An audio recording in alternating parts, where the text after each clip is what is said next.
a delay. We wanted to make sure everybody got in from the weather. Glad to see everybody. Looks like the road's cleared up pretty well.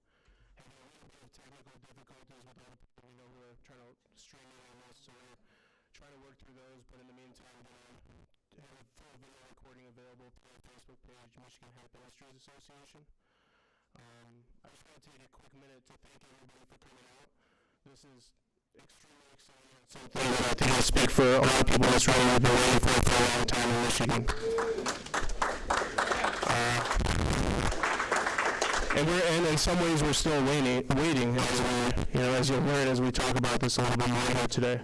But Michigan, the hub of industry for so many years, so many farmers out there looking for a new crop, so many products that Michigan could use. I mean, you name it, it can be made out of hemp. So, without further ado, we're going to get started here. The first speaker we're going to have up tonight, his name is Komorn. He also happens to be my boss, so I have to say a lot of really nice things about him. He's a tremendous attorney, tremendous advocate for all things cannabis related, but certainly has been a massive proponent for hemp in so many ways over the last few years, and I've had the pleasure of working under him and calling him one of my mentors and closest friends. He's going to get up here and speak a little bit about what the HRA is in Michigan, what we're trying to do here, and what the organization is trying to accomplish, how we can get involved, and give you a little bit of the history of hemp probably along the way. So without further ado, come on. Thank you, Josh. You get about a B+ for that. So thank you everyone for coming. It is exciting times here in Michigan. I hope that's the theme of all the speakers. As I like to say, Michigan should be bullish about hemp. What this meeting is not, it's not about marijuana. I want to make that clear. And you will know that because Alan Peisner, who attends many of these events, will usually wear a marijuana beads and a Rastafarian yarmulke.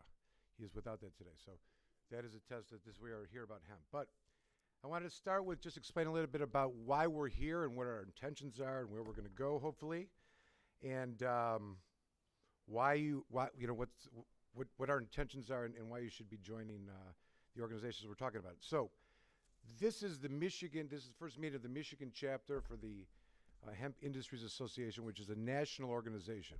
We are not pitching that you join any Michigan chapter, but we're asking that you look into and see the national organization, and by joining them, there are various benefits that come with those that membership. The mission statement, which I think is important to understand, which is what our mission statement is as well, is essentially, well, first of all, it's a 501c6 membership-based nonprofit trade association, and the purpose is to advance the hemp economy, educate the market for the benefit of our members, the public, and the planet. Most people here, and I will talk hopefully about it today, are familiar with the numerous uses for hemp in today's culture, and both in manufacturing, farming, processing. It's going to create a ton of jobs in Michigan, and we're excited. And the mission here of the national organization is to centralize, create a trade association within Michigan, recognizing that we'll have strength in numbers in terms of unifying for the various steps that Michigan's going to need to take in order to make the industry viable. One of the important things that I think we should all recognize is that there's very little direction in Michigan. We could talk, and I could talk for a long time about how the MMMA has evolved and whatnot. This is not about marijuana. But as far as what's gone on in Michigan, as far as hemp development, very, very little. And we will have strength in numbers by unifying the state through this organization via the national membership. And additionally, the national organization has been at this since 1994 is when they were formed, and they put on events and have experts that will be involved with our organization, and it'll be a resource of information and provide what we hope is a centralized industry, trade industry for those interested in hemp, both in farming and manufacturing and processing. So that is the intention of the Michigan chapter. We're going to have another meeting, same place, same time, and it'll be videos as well on March the 6th. And we're planning on having a larger event where we'll have some speakers, and we're going to be at a hotel. I believe it's going to be March 30th, but we will obviously inform everyone of the firm date of that. So when you leave today, you know, we hope to impress upon you that there's some important things that we have to get done in Michigan, and we're going to try to utilize the strength of the community here to push those things. For where we are right now in Michigan, I think it's important to recognize that in 2014, Michigan passed the Hemp Farming Act that allowed for pilot programs through universities. Despite that happening in 2014, there's been no projects that have been developed, unfortunately. As we all know, the hemp farming bill passed federally 2018, and Michigan at the same time adopted that same language, actually displacing the cannabis sativa L plant outside of the definition in the public health code of marijuana. And the cannabis sativa L plant is now outside of and not contraband and is hemp. And only if there's evidence beyond 0.3% would it be illegal. And it's a significant point, I think, and there's a lot of important things to recognize. As I said, this is not about cannabis, but the people are involved with the cannabis industry, and this is not a knock on it. But what we have before us is clearly the federal government's intentions to create an industry here. And they haven't just taken a step off the starting line, unlike you would say about cannabis or marijuana, but they're running full speed. And what we're to anticipate in the future, not too distant future, is the federal government slowed down because of the shutdown, but they're going to create regulations that will provide guidance for those interested in farming and manufacturing. Likewise, Michigan is intending on creating the same or similar type of regulations, but of course they, at this time, are waiting for the federal government to act. This is somewhat problematic, I think, for all those that are here, and I don't know that there's much that can be done about it. MDART does have a position on this, which is that they're actively working on developing a state industrial hemp plan as required by the new federal law. Though the state industrial hemp licensing law comes into effect on January 15, 2019, they maintain the state is prohibited by federal law from issuing registrations or licenses created by the act until the state plan is submitted and approved by the USDA. Now, USDA has 60 days after submittal for review and approval. So the way this is set up is that if the state doesn't create these regulations within the time frame that they're supposed to, after 60 days, you can apply and get the similar type of approval from the federal government. And that's the way things are right now. Whether this is going to take place before it's time to plant is really the $60 million question.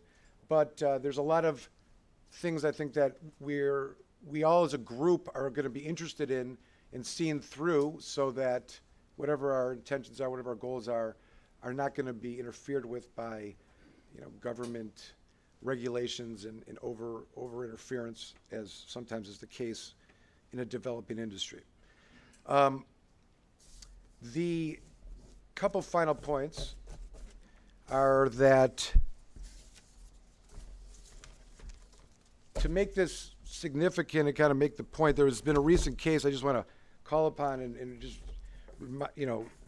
the legitimacy of the industry and why we're gathering here, I think is best outlined in this opinion that came out by issued by the U.S. Postal Service federal agency, referee or judge, where there was a shipment that had been seized, addressing all the issues that had been legislated in the hemp farming bill of 2018. That being that hemp can transport from state to state, even in states that don't have a state law as of yet. And the finding in this particular case is worthwhile to look at. And it says, while under the pilot program of the federal government, because likewise in 2014 a federal government program had been created, And just looking at that, the referee here said that it is intended to remain in effect for an indefinite period. The relaxing and restrictions for sale, transportation, and distribution of industrial hemp products are of more finite time frame. Certainly Congress could have adopted additional language to include the sale, distribution of hemp, thus making the changes permanent, but it chose not to do so. And it goes on to say, if it had been intended to permanently, it would have been wholly unnecessary to repeat as a rider to the next year. And in going on, they say Congress certainly understood that amongst the means of distribution would include the United States mail. In other words, they go on and say, to put it another way, it seems doubtful that Congress would have intended transportation to be done by private carriers. What they're stating here is that the U.S. Postal Service is fair game for the transportation of hemp, which I think is quite significant. This case brings in so many different factors because it's across state lines. You've got a federal government agency that's delivering it and involved in it. And I just bring it up to emphasize that this is the real deal, that we should all be excited that this opinion has come out federally adopted, and you should expect the same across the board. But of course, we have to wait for the clarity on the regulations. It doesn't mean that this doesn't cause damage to obviously whatever was intended here, but it is exciting times, and I think, as I like to say, we should all be bullish about hemp. I do want to do one final thing before I sit down, if I haven't gone on too long. Some of the speakers that are going to be following me, you heard from Josh Colton already, of course, Alan Peisner, who was our reference before, is going to present on the history of hemp. Josh Barrett is going to talk a little bit about the cultivation of hemp. And Brian Maydel is going to discuss the pitfalls of the industry involving hemp. So without further ado, let me please introduce, I like to call him Uncle Alan. He is, he's always a guy that's got a projector in a hand. But here he is, Alan Peisner, with the history of hemp. This is only going to be about 10 minutes because I think everybody here knows more about the history of hemp collectively than me. But history of hemp is really the history of the world. The two are intertwined. And is this on? Can you hear me okay? And the reason is that so much can be made from hemp, fuel, oil. It's really a plant that could save this planet if we'd let it. The problem was we outlawed it in 1937, and slowly it's coming back. But it's really been important throughout the world.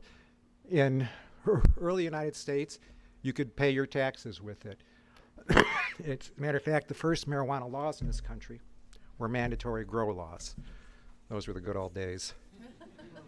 You could even, I hit too many. You could even use it as tender as cash. I mean, it's a harmless plant. It's important to our history. George Washington, here crossing the Delaware, that famous picture, his soldiers would have frozen in the Revolutionary War without their hemp clothing. The War of 1812, many say it was over access to the Russian hemp crop. One thing's for sure, is that ship on the left, Old Ironside, couldn't have sailed without hemp. It needed 20 tons of hemp. It's, by the way, the oldest commissioned warship in the U.S. Navy. And those sails there, if you ask one of the guides what the sails are made of, they'll say canvas. And I guess that's true. But you know what the canvas is made from? Cannabis. As a matter of fact, the words have the same roots. Canvas has been made from cannabis for years. All the old masters, all the old paintings, the Mona Lisa, all the Dutch masters and from 18th century or so were made on canvas. Anyway, this ship needed 20 tons of hemp, and the hemp was important to our economy. In 1850, we had over 8,000 plantations. It was used for fiber, clothing, food, and everything. Unfortunately, hemp production stopped around, or didn't stop, but it slowed down in the war between the states because it's a very labor-intensive crop. And when the war between the states outlawed slavery, the southern hemp production decreased. So then, around 1930, things changed with the development of this machine, the decorticator. This made it economical to grow hemp again. And so all of a sudden, hemp production started increasing in the 1930s in this country. It looked like it was on its way back. Unfortunately, there were a few people who this could hurt a lot.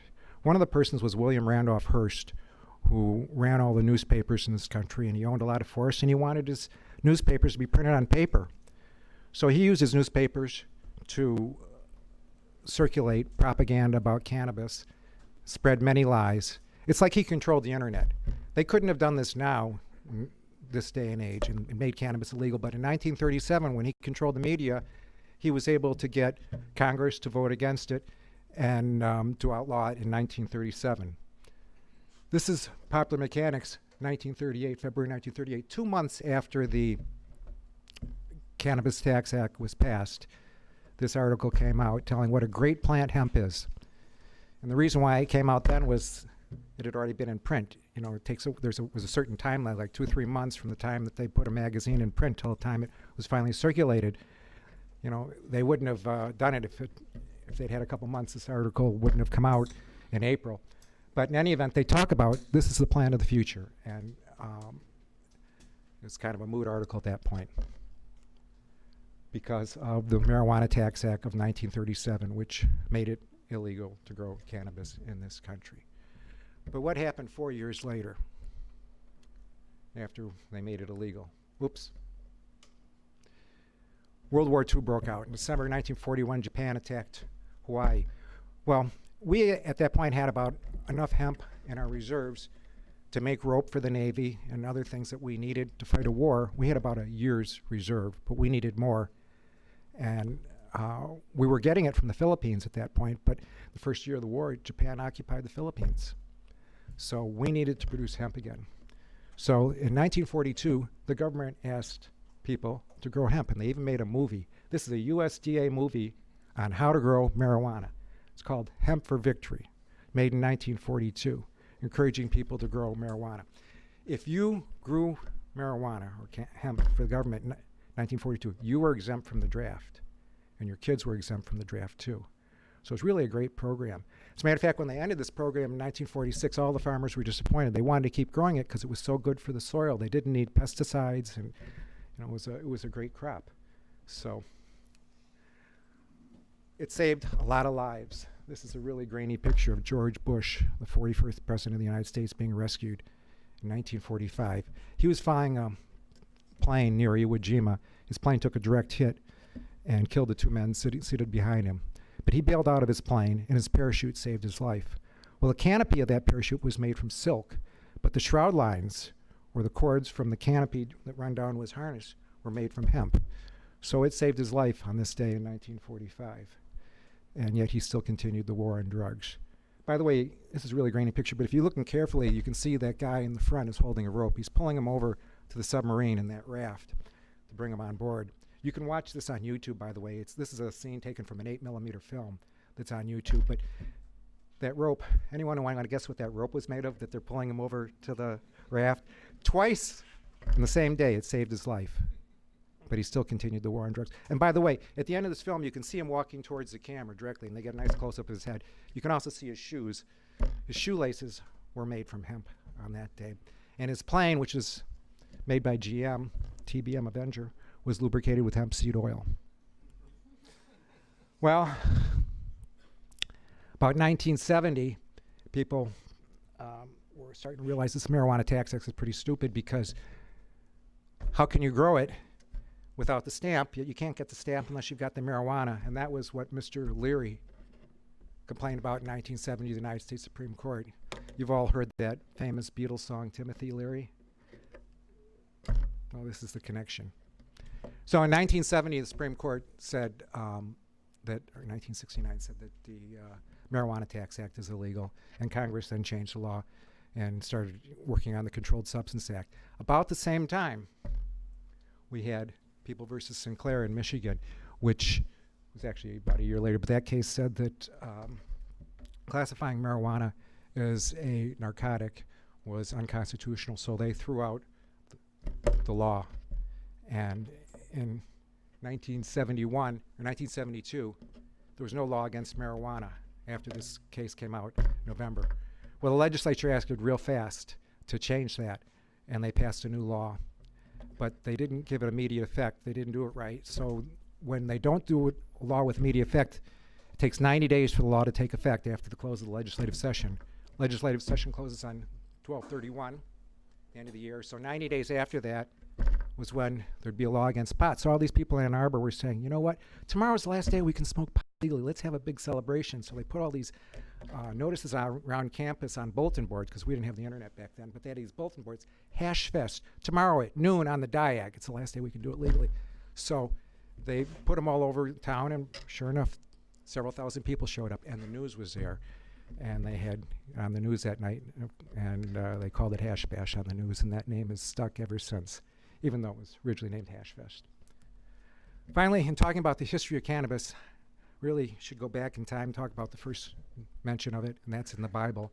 When Moses saw this burning bush that gave him those ideas about taking the Israelites out of slavery from Egypt and taking them to the Promised Land. What kind of plant could give this guy a crazy idea to overpower all his masters? What kind of plant would be burning and not being consumed by the flames? We learned about this in Sunday school, but they never told us it was cannabis. But we know now it is cannabis. And that's because the phrase that God said to Moses on that day is still heard today. And that phrase is, "This bud's for Jews." Thank you very much. That's my contact information. Thank you, Alan. That was I learned a ton just by listening to that, and it's one of the things that I really enjoyed your presentation was that, you kind of paint an understanding and start to help us educate and people to start to understand that, in fact, this is not like all of a sudden some new plant that's never been there before that's dangerous and we need to be afraid of it. And this is something that's existed forever. It's been intertwined in our clothing and every aspect of our history all the way back to the biblical age, apparently. So thank you, Alan. Appreciate that. The next speaker who's going to be coming up is Mr. Joshua Barrett. I asked him to give me a short biography to explain, who you are and why you're speaking here. And he gave me something that was just 8 paragraphs long. I was like, well, short it down. I'm going to keep it a little brief. Mr. Barrett has a long and extensive and impressive military career in both the Marines and in the Army. He has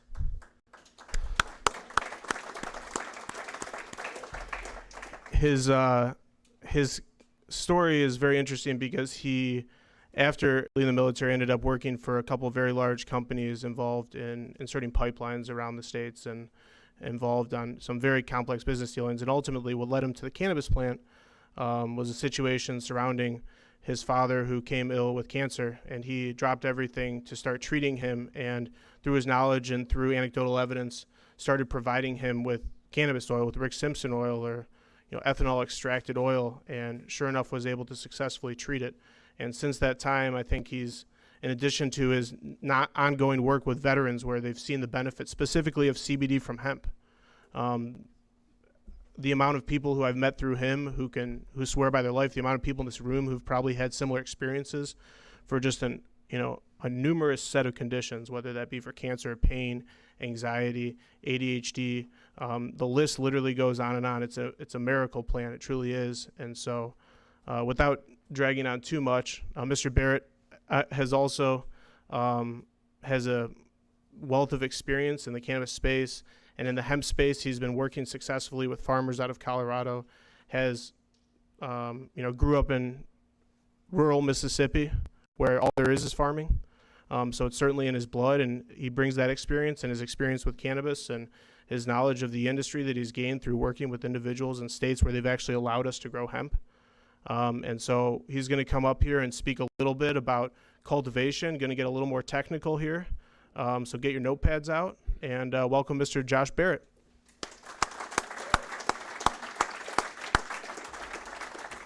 No pressure.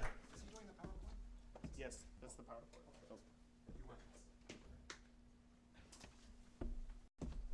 Well, definitely appreciate the introduction. So more or less, a lot of the stuff we're doing right now is going around. We've been doing research for the last few years. Met a lot of you guys in here about 3 years ago. Started reaching out to a lot of you guys, trying to make contact. We were honestly getting donated product from all over the state and shipping it all over the U.S. I mean, veterans just basically taking care of vets. During the process of that, it led me to meeting an individual that he was married to a vet and had a hemp farm in Colorado. So I started going back and forth with him, and over the course of 3 years, we took it from 7 acres to 240 acres, and this year we've got access to roughly 100,000 acres, but with the research we're doing, we're possibly going to move forward with about 1,500 to 2,000 acres. So, and then everything that we're doing, we're actually releasing publicly through the universities and working with universities to make sure that the information is getting out to farmers. So you don't have a lot of honestly, the BS middleman trying to get involved in it and trying to run prices up and actually treating it as a commodity like it's supposed to be. So, Comey Holdings actually speaks for itself. Colorado, Michigan holdings company. It's partnerships that we've got right now with sharecroppers.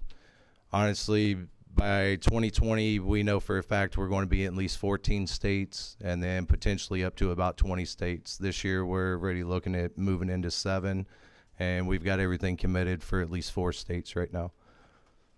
So, not sure if I know how to work this. All right. Basically, our mission is just, like I was sitting there saying, making sure that we're providing safe practices and as much transparent information out there as possible. Don't get me wrong, a lot of the stuff's IP.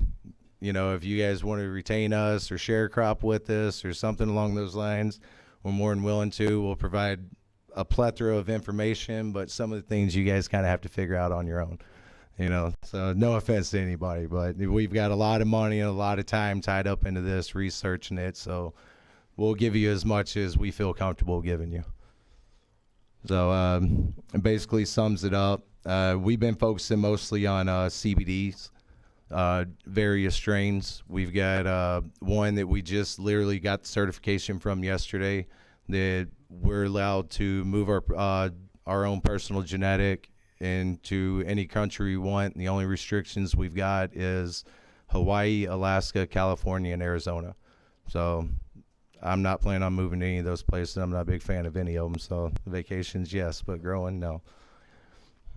We are moving forward this year actually with a couple of different universities in Iowa to move forward with more of the grain testing and phytoremediation.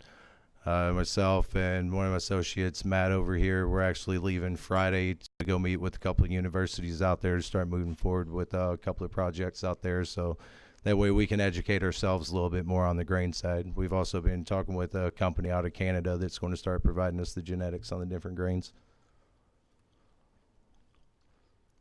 Kind of looking into the industry right now, there's a lot of numbers all over the place. And it really just depends on the actual farmer themselves, what genetics you're cultivating and what you're going for. We ran a test out there this last year to where it was an 80-acre circle, planted the seed, didn't touch it, didn't go out and weed anything, didn't put any food down, didn't do anything, and we're right about 800 pounds per acre. So you see a lot of guys, and I mean, honestly, guys, it's Colorado. The ground out there is crap. It's loomy, but I mean, the ground out there is straight up as shit. So, and that's why they're moving a lot more grain in. You're seeing a lot more CBD starting to move out of the state and starting to get into other areas. So, on average, if you're taking care of your plants right, you should be at about 2,000 pounds an acre. You know, if somebody tells you something higher than that, you know, they're selling you pie in the sky. You know, the most conservative numbers you can run if you're actually out there working your fields about 2,000 pounds an acre. Your prices are going to vary depending on, again, what you're cultivating for. I just put an average of $25 per pound on your higher end. It's actually substantially higher than that. I was in Colorado yesterday with clients, and we were showing them, walked into a biomass facility where they were saying it was $60 a pound. So, I mean, it just depends on your market, depends on the time of the year. It just depends on a variety of things. The lower end, you're looking at about $3 a pound. That's more of your textile use. That's doing things like your hemp blocks, hempcrete, just a variety of installations, no telling what. And that can be, honestly, waste product. It could be any number of things. So some of you guys out there that are actually looking forward to, you know, growing it for CBD, don't dispose of your product. I mean, you can actually sell that product back to a lot of various companies that would be more than eager to get that product off your hands. So, but again, before you put any seeds in the ground, make sure you have the product sold, because if not, you're going to spend a lot of money and end up flat on your butt. So a lot of people are making those mistakes. Your average input per acre, that kind of varies, and again, that's on the very, very low end. So that's looking straight up at operational cost. That's not looking at your seed cost, your feed cost, or a variety of things. I mean, I don't know if any of you guys have looked online right now. It's astronomical what people are asking for seeds. You know, we got really lucky when we got them, and honestly, people are just trying to get rich quick, selling seeds and selling all this stuff. And I mean, personally, you can double that number with seed price right now. I mean, some of these guys their prices are $4,000 to $5,000 per acre in input just for seed cost. So I mean, that's greed more than it is anything. You know, that's not a fair commodity. That's not being honest or fair to anybody out there.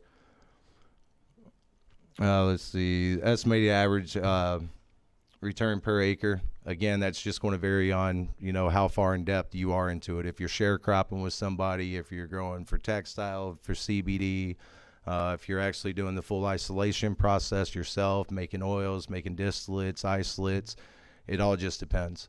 I mean, there's some things, you know, some out there that you master the isolation process for like a CBG, and there's other guys that can speak a lot more in depth on that than myself. I'm just a dumb farmer and, you know, can actually do all kinds of stuff, but processing is not my forte. So, but you can get roughly $50,000 to $80,000 for 1 kilo of CBG. I mean, it's going crazy right now, and you got to think of how many compounds are actually in industrial hemp and how many different markers, and they've only actually discovered the, you know, medicinal purposes for maybe a dozen of them. And as they're discovering more, the prices are just going higher and higher and higher by the day, and it's nuts. So your estimated growth, and again, that's a lot of you guys that are looking at getting into it. Make sure you team up with the right groups and make the moves quick, and don't get railroaded. Do your own homework, do your own research. Colton and Komorn Law, they're amazing, you know, resource for that. The amount of people that they're tied into right now, I mean, from New York to, you know, right here in Michigan to Colorado, Oregon. I mean, these guys are definitely sewn in pretty deep into the industry right now. So make sure you know what you're doing. And our honest opinions, what most of us are preparing is about a 3-year parachute plan. I mean, it's going to balance out to a commodity to where if you're not in and making your money back within 3 years, you're already getting behind the power curve. I mean, you got, Fanic Robotics, it's moving into the industry for harvesting equipment. You've got a lot of big names with a lot of money that's going to come in. If you don't have a big enough footprint, they're just going to crush you. This kind of goes through some of the different PPMs it's recommended that we've actually been very successful with moving forward on doing things. Your seedlings, you know, trying to keep it between 200, 300 parts per million. Clones, it's self-explanatory. You guys can read that, right? As far as your temperatures, it just depends on your climate, depends on where you're at, but normal germination, you're roughly between 58 to about 68 degrees ideally. So as long as, make sure you're doing your samples, make sure that, you know, wherever state you're in, you're checking the farm almanac, you're getting soil samples, you're talking to the universities, conservation societies. Make sure you're doing your homework before you ever put a seed in the ground. Recommended pH for any of your marijuana growers is slightly higher, but on the same note, you've got to make sure you're watching your nitrate levels, because if you increase your nitrate levels too high, you're going to run your crop hot, and nobody wants to run your crop hot, because if you end up running it hot and you get caught, there's no telling. You're burning the product, end up in jail. I mean, no telling what. I mean, for anybody that just saw, it's been all over the news, there's been a couple of people that just recently been stopped for transporting product across state lines. I think it was a Patriot Guard just had, you know, their guys arrested with a couple of 18-wheelers seized because they got product without the proper documentation, and when they actually went back on it, product was hot, moving it from Kentucky all the way into Colorado. Oh, I'm sorry, for hot, I'm sorry guys, that's THC levels are too high. Like there's a lot of lobbyists out there, and there's going to be a lot of you know, that's trying to push that threshold up to, you know, 0.1 instead of the 0.03. For any of you guys that are on it, I'm sorry, but you're always going to contend with guys like me that's always going to fight to keep it at that 0.03. Because, I mean, it's just keeping, or yeah, whatever. But it's just keeping fairness in the game. I mean, because honestly, it's a commodity. I mean, you're not going to modify corn. You're not going to, I mean, keep it fair. I mean, we're not going to sit there and come in and start changing the cannabis industry, you know, or marijuana industry. So don't come in and try to completely change around the entire hemp industry. It's a new commodity. A lot of guys are still trying to get their feet up underneath them. People come in and start throwing wrenches in it, then it's going to bog the system down even more. Let's see. All right, this is actually the field we're talking about that we just planted, left it alone. We didn't do anything with it. It's kind of like a Where's Waldo, where the plants were. I just put a couple of circles in there to help. It's severely stunted the growth. The weeds were roughly about like waist height. All the plants were probably about the same thing. You were averaging probably a couple ounces of dry weight per plant. So, I mean, but you're still looking at your inputs, you know, at today's pricing, about $4,000 or $5,000 an acre. And like, that's what, make sure you know where you're getting your seed source from. I mean, that's one big thing. And I think I'll cover that here in a minute. So, it kind of goes through some of your planting depths. Again, that's going to vary depending on what strain you're planting, what soil type you've got, your moisture levels, a variety of different things.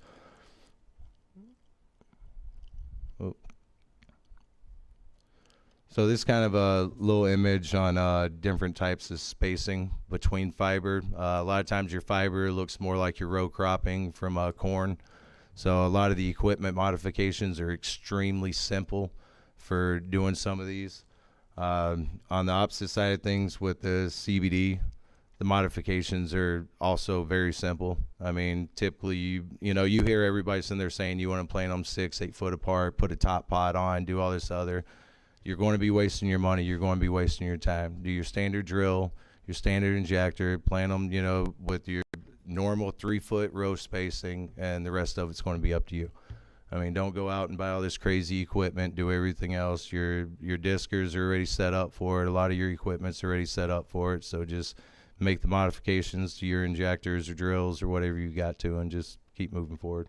Don't fall for all this dog and pony crap at a lot of these shows. They're just trying to sell you something. So here's a couple of the different types of equipment for any of you guys that are actually looking at getting into it. You know, make sure you're writing down some of these names. These aren't, you know, a $5 million machine that everybody makes you think that you've got to purchase. Honestly, you can go to most of your conservation societies, universities, other local farmers. You know, a lot of these guys you can actually contract out to use their equipment to come in. You just pay them so much per acre, and they'll come in and plant it and seed it for you. Same thing with disking or anything else. It kind of shows the water wheel. We tried that this year, and honestly, we're not a big fan of it. It worked out pretty good for a little bit, but then like everything was falling over. It's supposed to be, you see the 2 seats on the back, and there's one up front. So typically you need 3 or 4 guys to actually run one of those and get everything planted. By the time you're about 1.5 acres in, it was up to about 12 guys, because you had to keep up with the machine because you could only throttle it down so low, and about half the clones were falling over, and just, it was just a pain. It was very time consuming, very labor intensive. So that's what the rest of the fields we ran, they, you know, did the same thing with the seeders, and it was just so much easier. I think the weight difference on losses was maybe an ounce per plant, you know, so it's worth it just to put the seed in it. All right, here's some of the different things that, and again, it goes back into the don't believe everything you hear, read, or what somebody sells you. Up here on the top, I want to start with that. That's actually really comical. It was somebody sharecropping with. We kept telling him not to do it, but he bought the snake oil, and somebody convinced him that he could wet bell 80 acres. You know, so although we advised against it, all of us did, he still did it. We went out there, cracked all the bells open a month later, and every one of them was just molded. So you're looking at 80 acres, a couple $1 million in product that just went to waste. But that's a lot of the stuff that, yeah. So, and then you can see the windrowing down here at the bottom. Be very careful about that. make sure you know your climates and your weather. Oregon did it this last year. They don't have sufficient drying facilities. They lost over 80% of their crop because about a 2-week rain come in right after they actually went through and windrowed all their cultivation. So imagine 2 weeks of rain coming in and you've got thousands of acres of hemp just laying out in the field. So every bit of it ruined. Also causing a spike in the pricing right now. The same thing happened in Kentucky when the Florence hit North Carolina, wiped out roughly 90% of North Carolina. You know, just by the storm, the other 10% went hot. And then you look at about 50% of Kentucky was lost due to all the rain that was coming through the mountains and just root locked all their plants and just killed them. So stuff's, make sure you know you're harvesting. That's, I can't emphasize that enough. And I will tell you, and you know, where's the camera? High power zone ag, your equipment sucks. So stay away from their equipment. We had it out there for, I think, what was it? He said like 4 or 5 acres or something like that, and they immediately shut it down and told them to come get the equipment off. And there's been at least about like 24 farmers all say the exact same thing out there, and they just recently changed their name over to Formation Ag. So there, you see them at all the big expeditions and everything else with all this big flashy equipment and everything, and it's junk. If you're, it may work on some strains. If you're doing anything with CBD, just stay away from it. It's going to shred your plants, and it's not worth it. All right, this kind of goes through some of the actual pricing right now, and I recommend a lot of you guys kind of pay attention to this and take notes on it, because there's a lot of brokers that are trying to step in right now and change a lot of the pricing in the market. So this way, at least everybody's got a heads up of where it is right now. Your CBD biomass typically, I don't know how much a lot of you guys know about the industry, but it's based by point, not by pound. So ideally, you want at least 8%. If somebody's selling you anything that's over 12% CBD, it's the same ratio as any other cannabis plant or anything else. As that CBD goes up, that THC fat goes up with it. So once you start crossing that 12 to 13% threshold, that THC goes up with it. So if somebody tells you that they've got a high producing strain, get evidence, get proof, get germination tests, get your certificate of analysis, make sure that they're not selling you something they shouldn't be. Adams State University out in Colorado just got ripped off $30 million last year by purchasing seed. And there's people every day that's purchasing seed online that's marijuana seed. You get it, you crack it, and then all of a sudden you find out you just bought, tons of pot, honestly. So your price per point right now is between anywhere from $3 to $7 a point, depending on the quality of the product. When you get down to your $3 a point, realistically, you're never going to get that until the market kind of drops down a little bit. The only time you see it move for that price is on a contract. That somebody's coming in, contracting your farm, getting 500,000 pounds, 1 million pounds plus. They're already prepaid at that price. Typically, if you're a spot buy price, you can be anywhere from $4 all the way up to about $7 a point, just depending on how late in the season it is. Right now, we were just out there, and the guy farms had millions of pounds of biomass, and he's wanting $4 a point because of how dry it is. You give it another month, and he's going to be at $5 a point. Give it another month, he'll be at $6 a point, and so forth. So the big thing is making sure you get contracts locked in, because even if you're holding on to material thinking you're going to make some money off of it, the quality of that product's diminishing, and the odds of you actually moving that product before it molds or before something happens, just if somebody comes in, offers the right amount, move it, sell it. Just know your price point. Don't drop too low, because then you're just spinning your wheels. Let's see. Yeah, definitely be mindful of the trichome spoilage, and that's one of the biggest issues right now with a lot of the heavy equipment out there. When you go to move it, harvest it, do stuff, I mean, at the end of the day, guys, it's still cannabis. So there's trichomes all over the plant. So you go out there and start beating the plant up, shaking it around, moving it around, you're going to be lowering your CBD percentages and your potency of the plant. So that's what a lot of times you see, like guys that are combining and doing stuff. You're losing so much material out the back of those machines. I mean, you can run your hand down the front teeth of those machines and just pick up handfuls of trichomes and CBD off your hand. So be mindful, do your homework. Textile, again, I can't really speak too much on that. We're just now getting into that ourselves. We might be doing something here in Michigan on the textile side, but we know we're going to be moving forward in a couple other states. And then that one can vary, honestly, anywhere from 50 cents to $5 a pound, depending on what you're doing the production for. See, here's some of the various uses for it, and definitely some of the factors to consider. And I mean, I would recommend writing some of these down, because before you go too far forward, you know, you need to make sure you're asking yourself these questions, you know, before you get too much money involved in it. Because you look at it on average, just say if you're looking at $4,000 an acre in inputs, and you're looking at, say, 100 acres, that's $400,000 without seed cost. You know, that's a big chunk of money. So.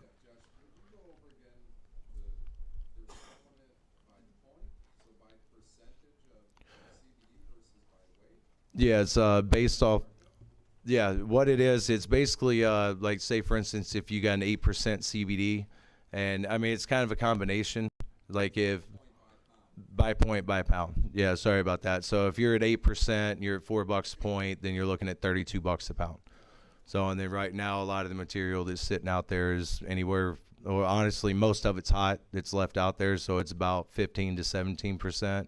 Well, you take that difference between the THC, if it's like at a 0.7, if you've got the guts to move it, then deduct that overage from that CBD count, and then you do your calculation based off that. That's not, you know, you're taking that on yourself if you try to move that, but, you know, it happens. So, and I can't harp enough, make sure you're getting your seed from somebody reputable. You know, make sure it's either coming directly from the farmer, a source, you know, something. You know, make sure that whether you get a germination test, certificate of analysis, please just don't buy seed online. You know, go ahead. So if you get certified seed that ends up testing hot, do you have any protection or any, like, have you seen any of that happen? Because I've heard about the cherry wine being certified seed. Yep. And that's dependent on your farm plan itself, like on what your feed is, and you should be going out there every other week, testing, doing tissue samples, and then trying to pull it before it has the chance of going hot. I mean, any strain can go hot. I mean, let's just make sure that's out there. Like, there's no guarantee that any strain will not go hot. You're hot. Yep. So, I mean, you're done. I mean, so that's one of the things. I mean, it might be expensive for some of the equipment, but field test your own stuff. I know MDARD's nowhere near that right now. The CDA out in Colorado, they actually show up and just do a random draw, you know, and then the farm out there that we're with is actually, I think he's been hit like 4 times in the last 4 years. You know, so sometimes you get lucky and they just keep hitting your farm over and over and over again, and then sometimes you never get hit at all. So, I mean, and right now with them not knowing, I'll find out that I can't think of the name of the machine, but there's actually a field testing machine. Colton, do you know it?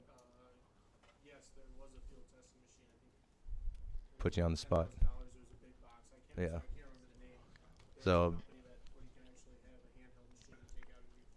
I would highly recommend it if you're doing it. It's worth the cost, so that you can test your field before somebody else comes out there. So if you see that it's slowly elevating, go ahead and chop it down and get it out of there. So before somebody has the opportunity to come out there and test it and take it from you. So even if you break even, it's better than losing everything. Josh, you mentioned about pre-selling your crop before you put it in the ground. You know, otherwise, when you harvest, you're going to have a difficult time perhaps selling it out. Sometimes it is, depends on where the market is, and like we call it a bubble, to where there's a lot of people that focus on the inner cities, you know, and try to cultivate around the cities, but then you've got all the rural farmers where most of the larger farms are that start cultivating, thinking that, hey, these guys in the city are moving all this product, I can easily do it. And then like right now there's millions of pounds of biomass sitting in sheds, you know, all across the country that nobody knows exist, because they just started growing it and don't know what to do with it and don't know how to store it properly or do anything else with it. So, but yes, there's active companies. We're working with a couple of groups right now, and it's actually, and unless somebody can prove me wrong, they're about to be the very first CBD processing facility in Michigan, working with another group that's bringing them all their equipment in. I've heard that there's another group in Michigan, but I know that there's a couple, but these guys are definitely the furthest along and going to be moving forward. And they're burning through, you know, stuff right now. So it's one of those things where before you get the seed in the ground, you've got to sell that product. Like if somebody just comes over, oh yeah, I'll sell the product for you. No, make sure those purchase orders are locked in. You know, agreements are signed. Komorn's a great resource for that. You know, making sure that everything's in place. So before seed's in the ground, it's sold. And anything outside of that contract is a bonus for you. So on the buying side or the selling side, if you have hemp to sell, where are you going to find out who's going to buy your hemp? If you're looking to buy hemp, where are you looking to go to? I mean, is there a network? On something like that, I would recommend, like, honestly, almost using Colton on something like that. Or, you know, any number of guys, us or anybody that's actually tied into the industry, to where if you're looking for something, then it's seriously a phone call away and we can tell you exactly what we can find. And within about 6 states, we can find you probably 20 different varieties. So, and it just depends on what you're looking for. I will also say stay out of foreign countries for buying product. I mean, I highly recommend that. And if you want to test yourself, then each month order a kilo from China. You're going to get it really cheap for isolate. And I guarantee you every time it arrives, it's going to be a different color. So I've already tried it. One time was orange, another time was pink, another time was kind of tannish colors. So just be mindful. Let's see. Goes into a lot of the states. Obviously, you guys know what's going on right now, and more states are coming online. There's a really cool app for anybody that's got an iPhone. It's called Bill Tracker, that actually announces every bill as it's brought into the house on the federal level. So go into the search, type in hemp, and it actually pulls up every state's bill on a daily basis. It updates, so that way you can actually see which states are doing what. And again, I defer back over to the lawyers to keep you out of trouble and make sure you're not doing something dumb. A little bit more about the bill. Kind of going through the SWOTs on it, and you know, the early stages right now with the strengths is just early stages of research, early stages of a rapidly going industry, a variety of U.S. certified seeds and strains. With that being said, make sure you're contacting like your, well, first of all, be wary of Purdue. All right, I'm going to reemphasize that. Be very wary of Purdue and their genetics. Don't fall for a lot of their stuff. Contact the Department of Agriculture, and they'll tell you what genetics to lean towards.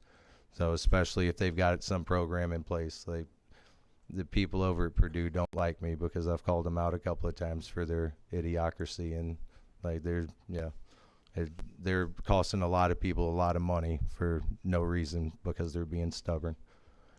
But the weaknesses, obviously, the same thing. It's rapidly growing. Your biggest threat right now is going to be Mother Nature. There's no real crop insurance out there. I mean, there's a couple of different options. We're working through an insurance firm right now. They're trying to check a couple of different varieties, and I think there's only 2 options currently for insurance, and both of them are extremely expensive. I mean, extremely. I mean, you look at your input cost, just say hypothetically is $4,000 per acre. Your seed cost is $4,000 per acre. Now your insurance cost just hits you for $4,000 an acre. So before you go crazy and jump out there and do a massive cultivation, do it small. Make sure it's contained. Make sure you can control it. Do your weed control. You're not running a hot crop. Give it a couple of years for a lot of people to crash and burn, and let the insurance company balance out and then take off. Or do what we did and throw the dice and just go for the gusto. Yeah, I'm not going to recommend that, but definitely anybody that's been around hemp, it stinks. So it does kind of, you know, it looks just like pot and kind of smells like pot. So be mindful of where you plant as well. If you're going to be around any paved roads or any areas you've got to worry about theft, make sure you're being very, very mindful of that. One of the things we're doing in Kansas right now is actually planting corn, 40 acres of corn around our 80 acres of hemp. So that way, not only is it a wind protection, but it's also possibly hail protection and security, because nobody's going to see through 40 acres of corn to see hemp in the middle. So I mean, it's just one extra added layer of security. So not to mention, with everybody jumping on the hemp train, hang on to your corn for a couple of years, because that price is about to go up. So this kind of goes through a little bit, breaks down what most of your costs are going to be for your inputs. You can see your seed cost is probably one of your highest ones right now. So your consulting's pretty standard. That's getting, you know, like somebody like me or one of the guys that I work with. Usually we do a 3-year agreement with the guys that we share crop with. First year we're out there every other week. Second year we're out there once a month. Third year we're out there during planting and harvesting. You know, 4th year, high five, good luck. You've got access to our seed. Now you know how to grow. Hopefully you're successful. You know, because again, we don't want to sit there and provide a product to somebody and then you try to turn around and blame us for something that you actually did yourself, which is something we're going through right now with somebody. So here's where you can contact us to get more information. Also, you can reach out through info@comeyholdings.com. So we're definitely you get a better response time, honestly, with the emails a lot of times than the phone calls, because we're on flights a lot, going back and forth between a lot of these locations. So I think, like, I've been to Denver 3 times in the last 2 weeks. So, and then we've got Iowa Friday, Kansas, Kentucky, like a few different places. So we're always on the go. So on something like that, if you shoot us an email, typically within about 24 hours, we'll get an email back to you. And then usually it's going from there, a phone call, you know, seeing what the interest is. And then we'll move forward with setting up a face-to-face and going from there. So, yes, that's it. Right. Oh.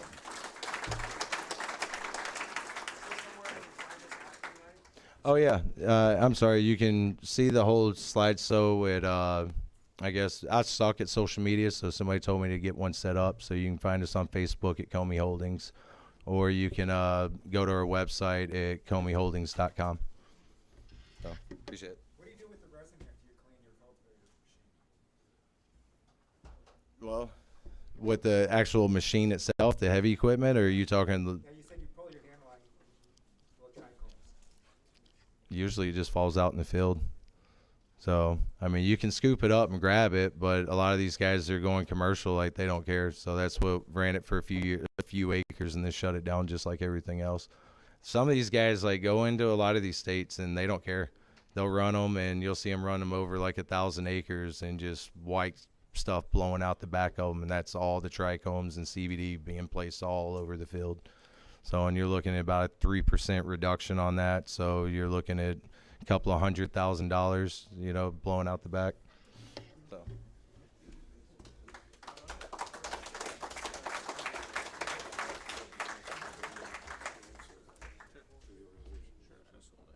You know, I just want to say this, but a lot of questions are arising from this really informative presentation, like where and how and things like that.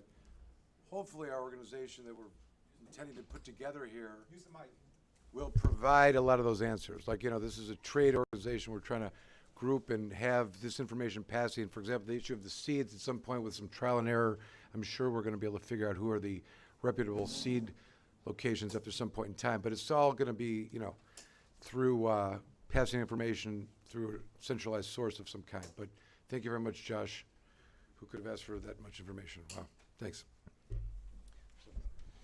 Thank you again. That was extremely informative. For anyone who is looking for a quick tutorial on some of the things to look for in the cultivation side of it, that was extremely informative. And we'll make sure to have available through the Michigan Hemp Industry the PowerPoint as well, so that that information can be disseminated and, yeah, so everyone has access. Okay. Our next speaker, we're going to bring up quickly and just keep it rolling here, is Brian Maydel. He's originated from East Lansing. He's the chief operating officer and operating partner at ACW Consulting Firm. Their firm has been working in the cannabis and hemp space. Combined knowledge is probably, I don't even know how many years do you think?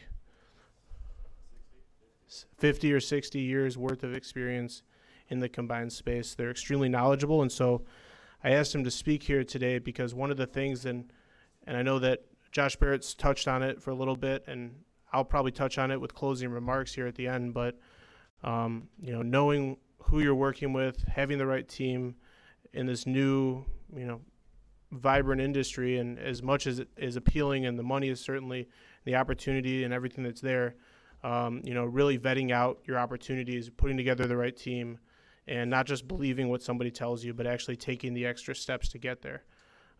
So without any further ado, please welcome up Brian, who's going to speak a little bit about troubleshooting the industry and what to look for and what to expect.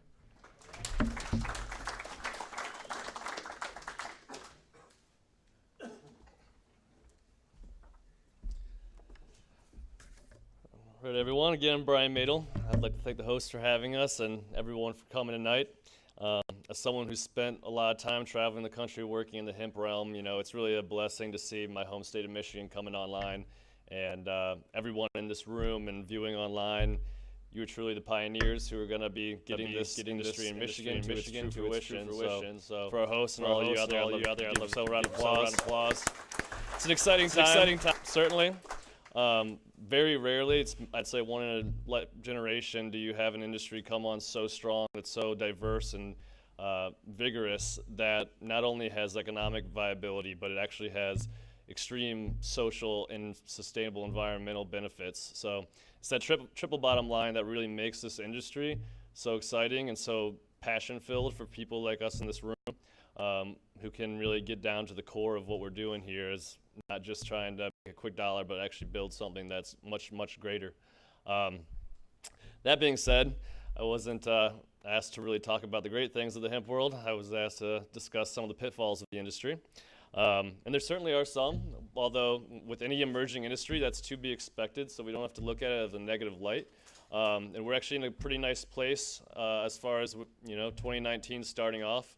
We're starting to transition from the external pitfalls that's holding the industry back, from things like the legal and bureaucratic holds that are being lifted as some of the pilot programs from 2014 have been proving themselves in different states, and then the advent of the Farm Bill passing that's going to revolutionize how hemp is going to move forward in the last couple of months. It's a major hurdle that we can start to get down to business. The other huge hurdle that was external has been the taboos and the social stigmas that have followed the hemp industry. We've carried some of the baggage that transitions from medical and recreational marijuana, and differentiating the two industries has taken a little time, but with political and consumer and just popular education, the world and the country and our state here is starting to see, not again just the viability, but the differentiation between the industries and where we're trying to move forward. Now, essentially the overarching pitfall in the hemp world right now is that it's an emerging industry, so there's essentially no standardization in any aspect of the industry. So, organizations like ourselves have taken that upon ourselves to work with our clients to standardize that operation, to have the millions of questions that have to be drilled down in every sector of this industry, and have no leaf left unturned. I personally break up the industry in about 5 sectors.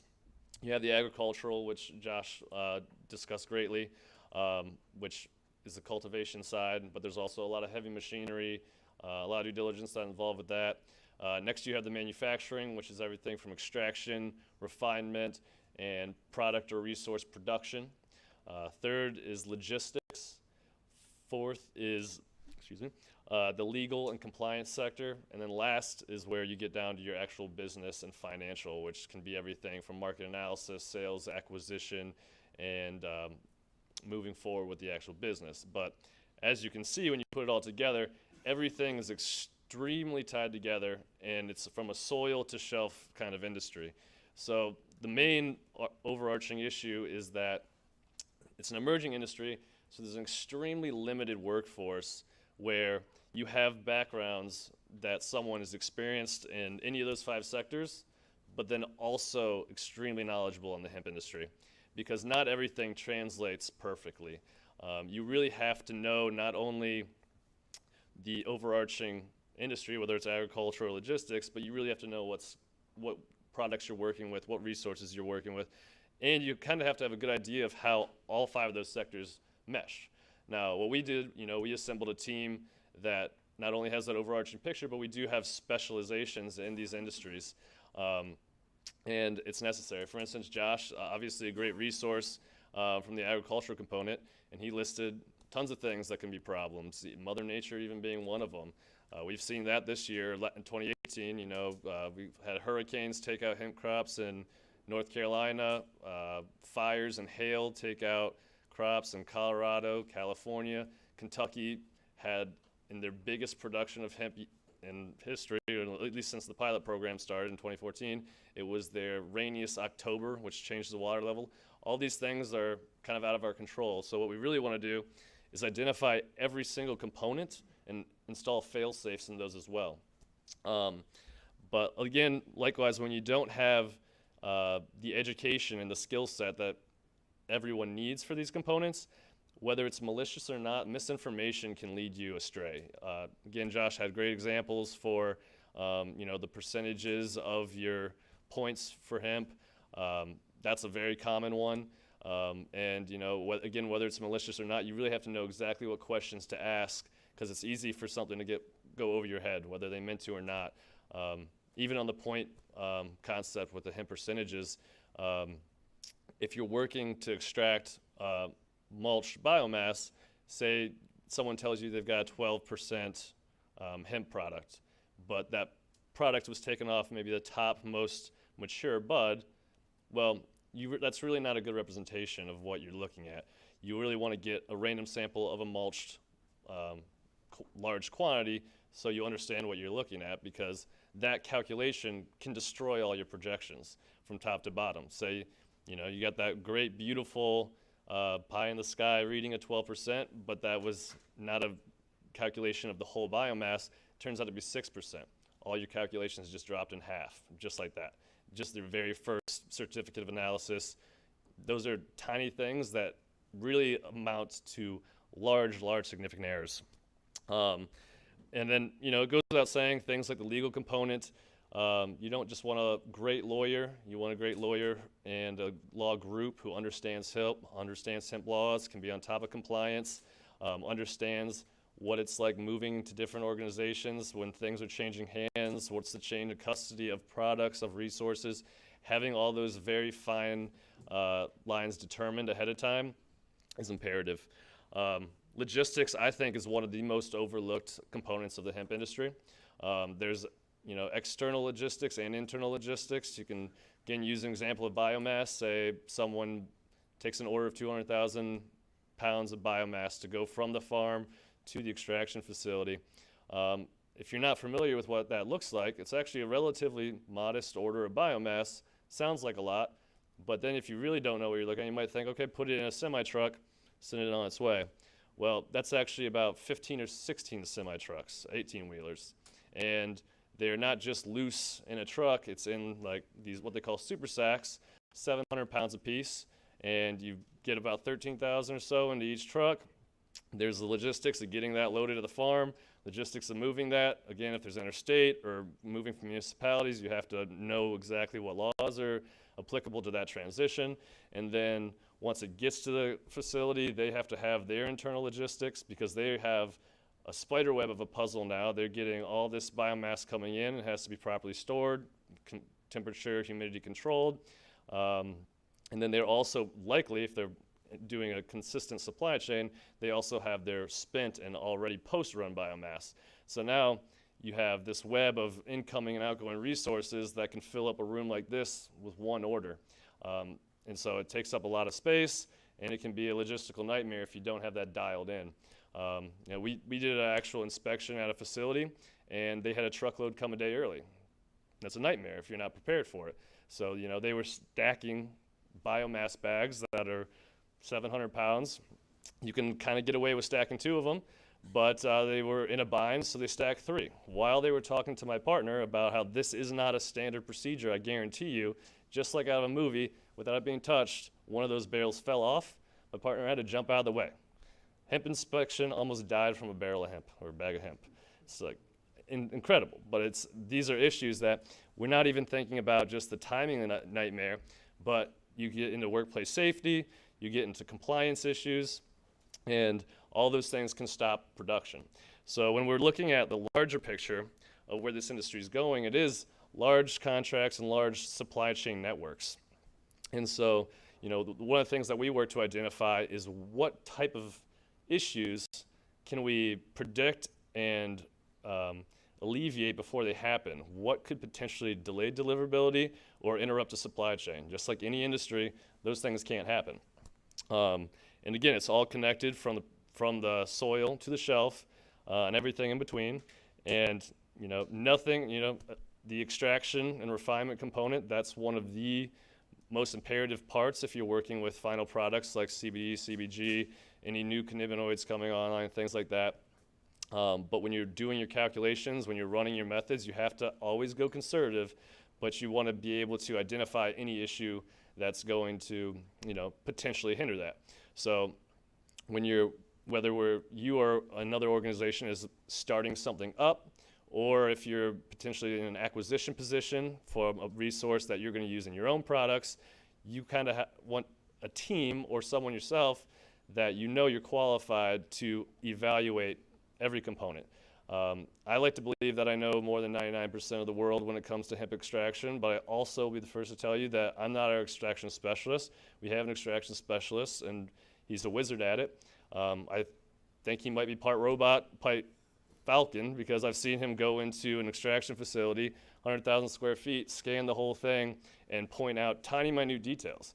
They might not seem like a big deal, but again, if it stops production or there's any delay for any reason, that could completely alter what the longevity and the, you know, viability of these kind of contracts and systems work. You go in and test a valve just to verify that the machine's working, but if it's not working, what's going to delay it? Right now, equipment is one of the biggest things that are in demand right now. So if you have a part that goes down, do you have a backup part? Do you have a agreement with the manufacturer to get that online as fast as possible? What kind of delays are you going to be looking at? Compliance as well. I've been in a spotless lab with this guy, and 50 feet ceilings, and on the other side he sees dust accumulation. He says, "What's up with the dust up there? You have a ventilation problem?" They're like, "Oh, no, we don't have a ventilation problem, but we do our mulching and grinding in the room next door, and that has to be moved because we're getting a little particulate matter in." It's like, okay, well, when's that going to happen? How long is that going to take? If you're running 3 shifts in your lab, you don't have downtime to move the equipment, so something has to go offline.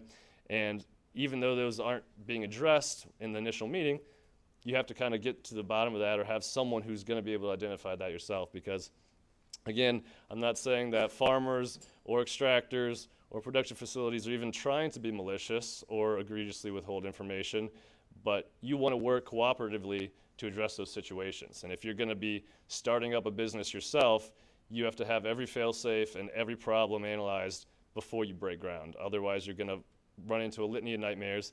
And like Josh said, you know, people are also lining up contracts before the product or crop is even ready.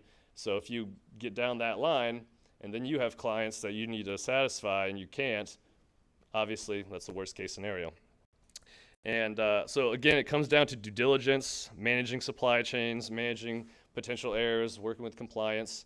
And if you talk to anyone in the industry right now, what is everyone saying they're doing? Everyone's scaling. Everyone's in the scaling phase because it's an emerging industry. So whether you have nothing and you're starting your first production, or you're in your phase 1 production, or whether it's a farmer extractor, everyone's in a growing stage. And that makes the due diligence for yourself or for those organizations a little trickier, because it's easy to walk on a farm and see exactly what you're looking at, or walk in an extraction lab and, you know, verify holes that could be in production.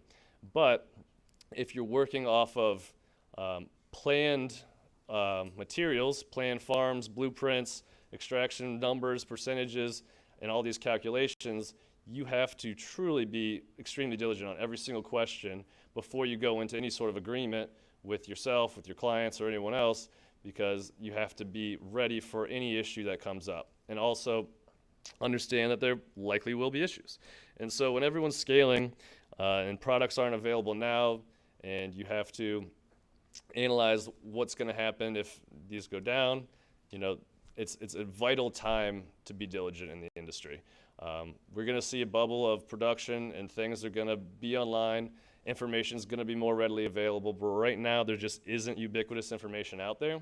And again, companies that do have that information aren't always willing to just give it away because it's extremely valuable, and it takes a lot of time and energy and resources of work to get that information. So we're in a position where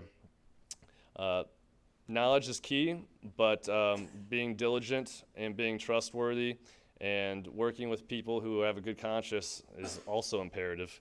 And I guess one of my biggest sentiments right now for anyone who's looking to get in the industry is think about the future and build for the future right now. We do have somewhat of a lackluster, I guess, requirements and compliance standards, although there are compliance operations out there. GMP, good manufacturing practices, is used in other industries, but it is being applied to hemp. So understanding that the industry will tighten up eventually, so don't cut corners now, because you could waste tons of time and tons of money on infrastructure that will end up being obsolete just because it's not compliant. Same with the farming practices. You can cut corners, you can have tests that aren't as reputable, all those things. Bad business practice, listen, they end up being bad businesses, straightforward. So whenever I see, a business coming up that's trying to cut a corner, you can always understand that that's the modality of that business owner and operator, and they're likely not going to last because so many businesses are coming online. It's going to be extremely, extremely competitive, and we are talking about a crop that ultimately will be relatively easy to grow. No disrespect to anyone who's doing it, and it's really difficult, but the information will be out there, processes will be standardized, and the transportation, the logistics, all those things, the laws, they'll become more ubiquitous from state to state. The federal laws are going to make it easier for people to work together, but until that happens, now is not the time to cut corners.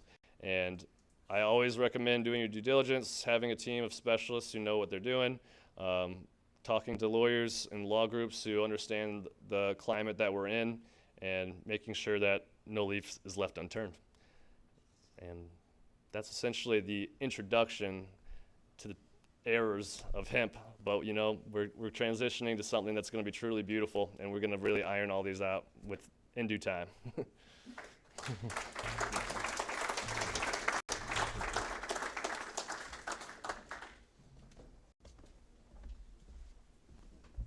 All right, thank you very much, Brian. That was very informative, and certainly was just an introductory course. I can tell there's just layers upon layers, and the horror stories, even in the last few months, that I've heard from some people operating within the hemp space.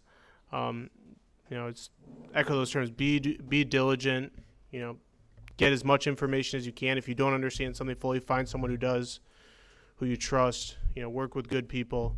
Take that extra time, and it certainly benefits, especially in such a new developing industry.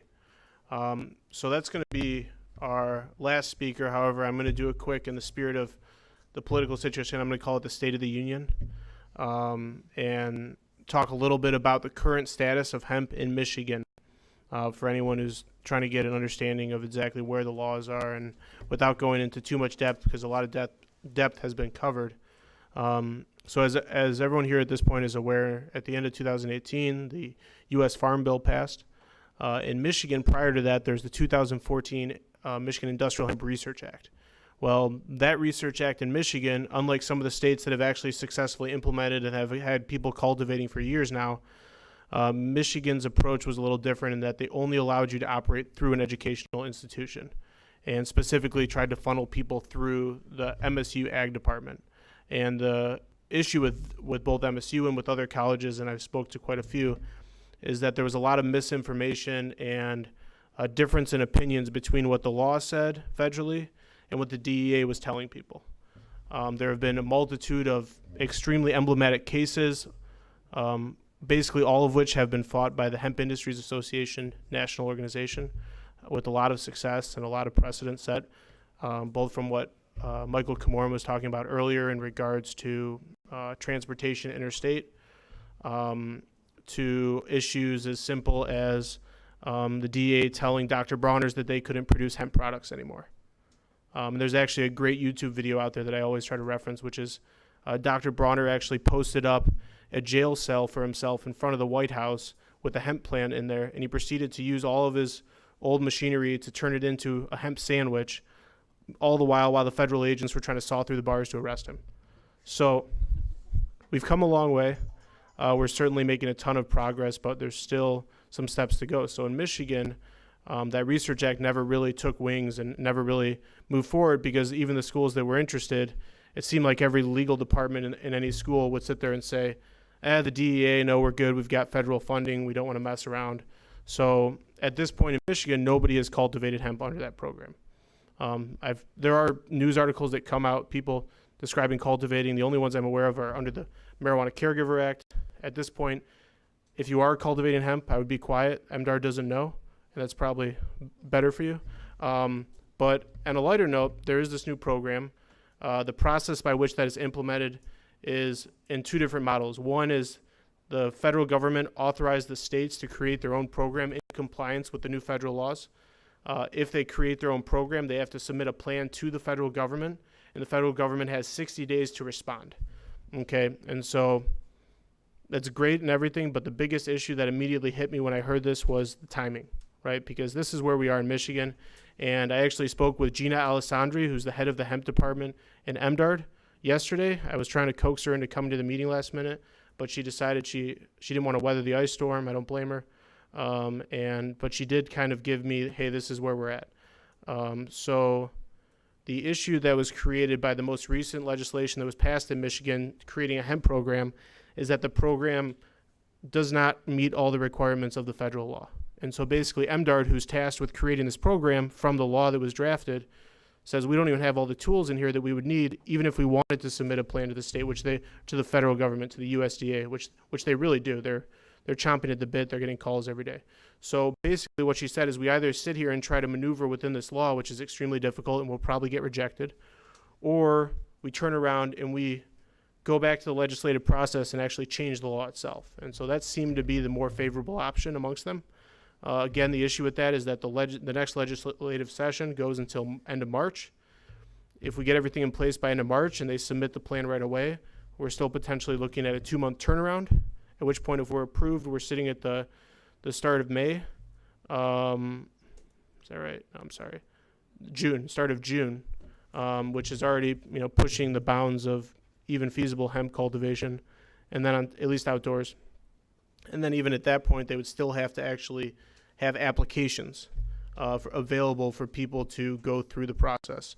And, knowing that at this point she actually hasn't officially appointed a hemp person at MDARD, they're a little ways away, but they're eager.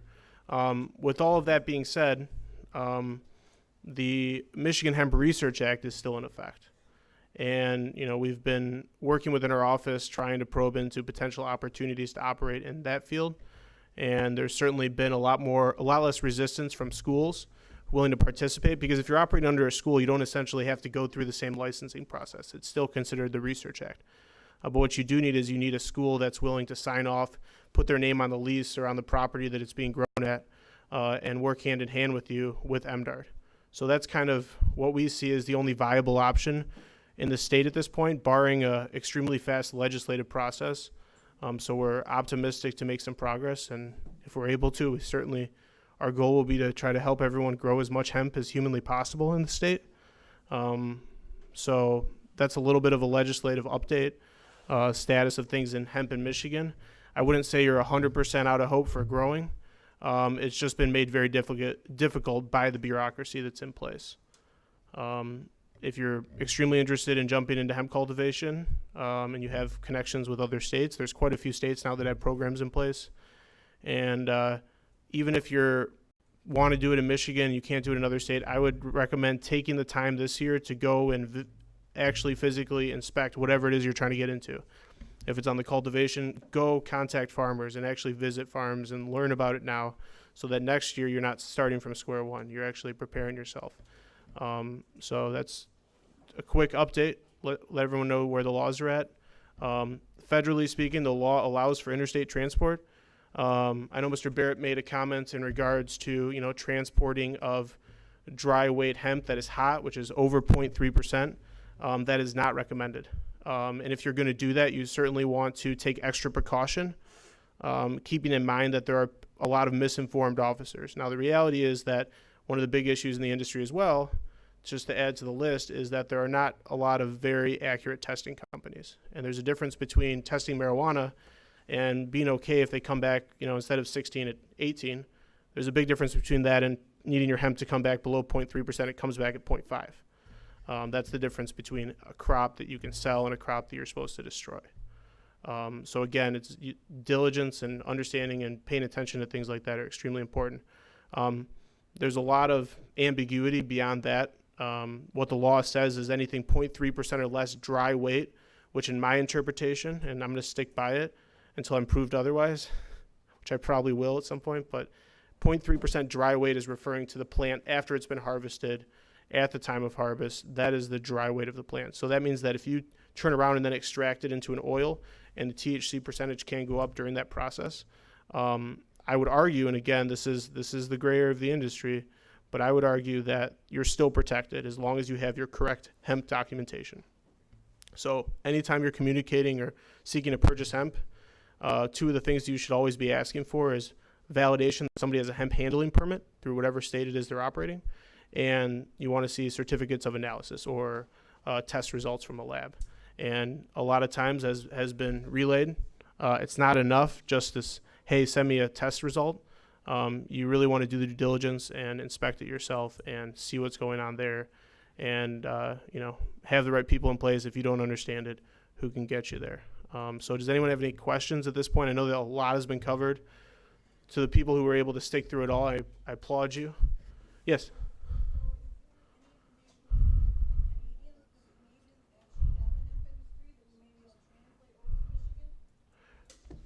You mean as far as the legislation, or as far as like the seed and other parts of their industry that they're operating in? Yeah, so there are some really good hemp companies in Canada. Primarily they've operated in the grain and fiber side of the industry, so they're very knowledgeable in that regard. Their laws are a little bit tricky in that it hasn't really allowed them to get into this flower CBD side of it as much.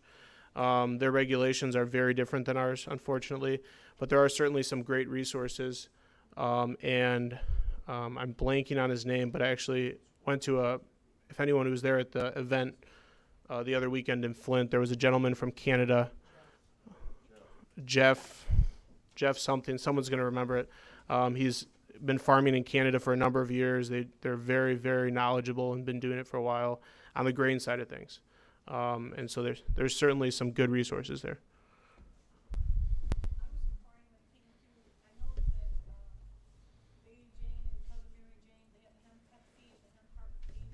Mm-hmm.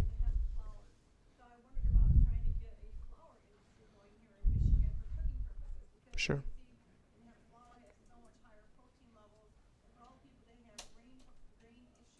Mm-hmm.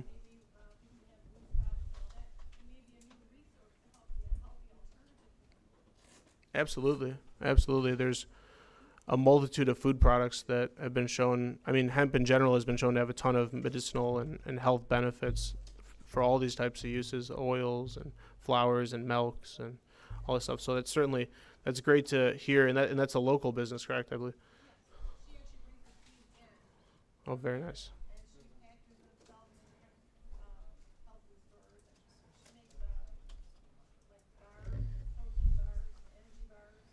Gotcha. Very nice. That's excellent.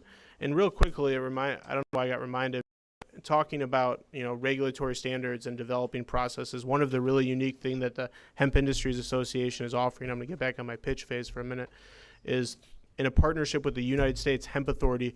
They're actually working on, they've actually created a program, and they've started to offer classes where you can actually either go through a growing or a processing class, where they create a list for you, walk you through the process of taking all the due diligence steps necessary to put yourself in place. And then ultimately, if you meet those standards, the goal is to start creating an industry standard. And so you'd end up with the U.S. Hemp Authority stamp on the side of your bag. And as that grows and as those types of systems are in place, people will start to be able to look at that product, whatever it is they're buying, and know that it was grown with certain practices in mind and not cutting corners like Brian alluded to as being a big issue. All right.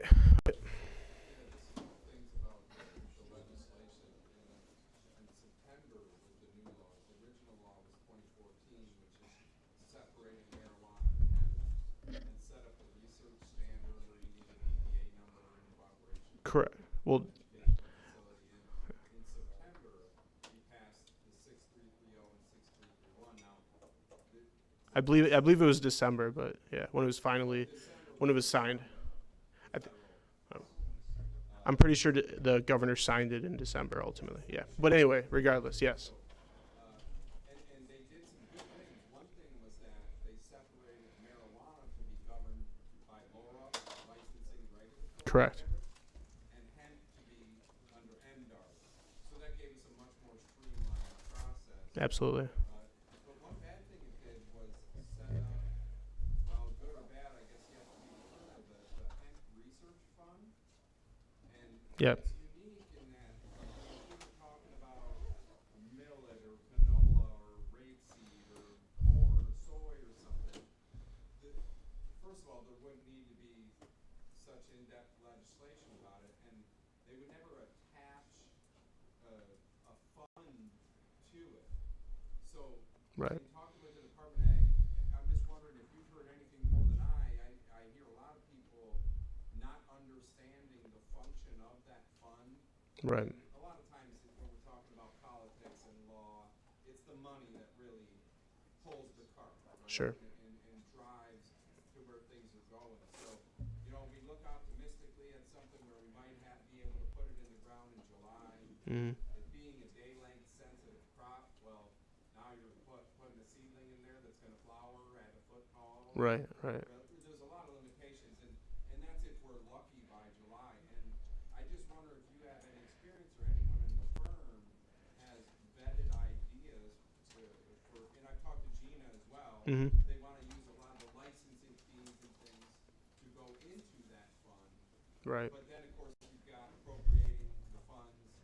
How's that gonna work? Right. A lot of times that is almost earmarked for people like Michigan State University.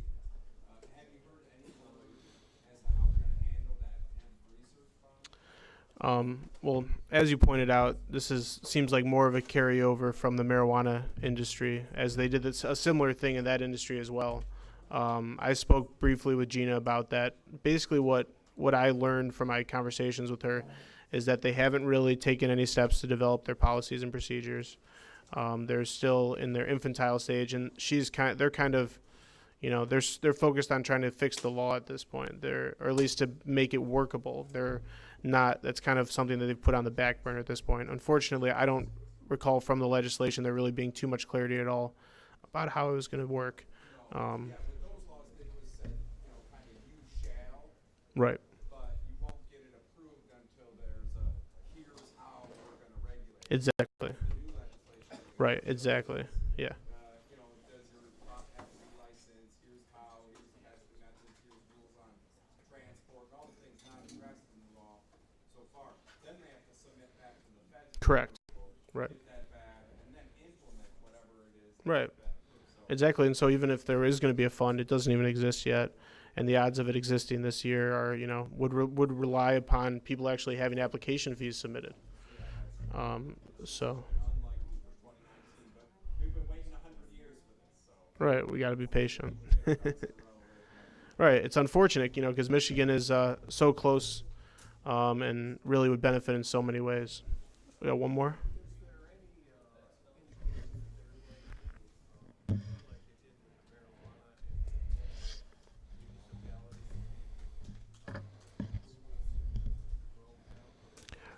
So there's no, and his question was basically, is there any municipal approval requirement under the hemp laws? And the short answer is no.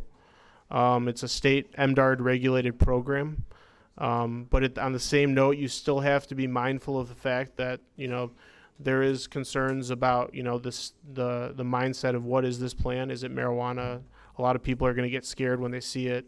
You're going to deal with people potentially, mistaking it for something else and deciding they want it. So even though you're not required to, I would highly recommend at least working with your local officials, and taking some steps to make sure that you're wanted and there's knowledge, and when the police show up, to help you out, they're not going to be there to hurt you. Thanks everybody. I appreciate all the questions. Again, our next meeting is going to be held on March 6th. We're going to have a new line of speakers coming in to speak on some additional topics. Please reach out through the Michigan Hemp Industries Association Facebook page. Please leave your business cards, notes. Anybody who wants to learn more about the organization or who wants to have input towards the organization, we're trying to help develop an industry, and we need everybody's help. Thank you very much.